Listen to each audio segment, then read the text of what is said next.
அஸ்ஸலாமு அலைக்கும் வரஹ்மத்துல்லாஹி வபரகாத்துஹு. உங்கள் அனைவரின் மீதும் ஏக இறைவனின் சாந்தியும் சமாதானமும் உண்டாகட்டுமாக. சிந்தனைக்கு சில மணித்துளிகள். அல்லாஹு அக்பர், அல்லாஹு அக்பர். ஒருவர் நாயின் மீது இறக்கப்படுகிறார். ஒரு மனிதர் நாயை கண்டு இரக்கம் கொள்கிறார். ஒரு கணத்துக்கு அருகாமையில் நின்று கொண்டு அந்த நாய் நாக்கை வெளியே நீட்டிக்கொண்டு ஒரு தாகத்தால் தவிப்பதைப் போல உணர்வை வெளிப்படுத்துகிறது. அந்த வழியாக சென்ற ஒருத்தர் அந்த நாயை பார்க்கிறார். மனதிலே இரக்கம் சுரக்கிறது.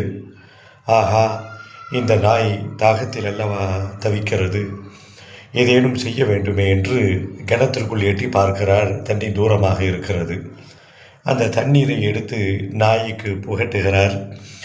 இந்த செய்தியை பகிர்ந்து கொண்ட பெருமானார் ஸல்லல்லாஹு அலைஹி வஸல்லம் அவர்கள் இந்த நாயின் மீது இரக்கம் கொண்ட காரணத்தினால் அந்த மனிதர் சொர்க்கம் செல்கிறார் என்று பெருமானார் ஸல்லல்லாஹு அலைஹி வஸல்லம் சொன்னார்கள்.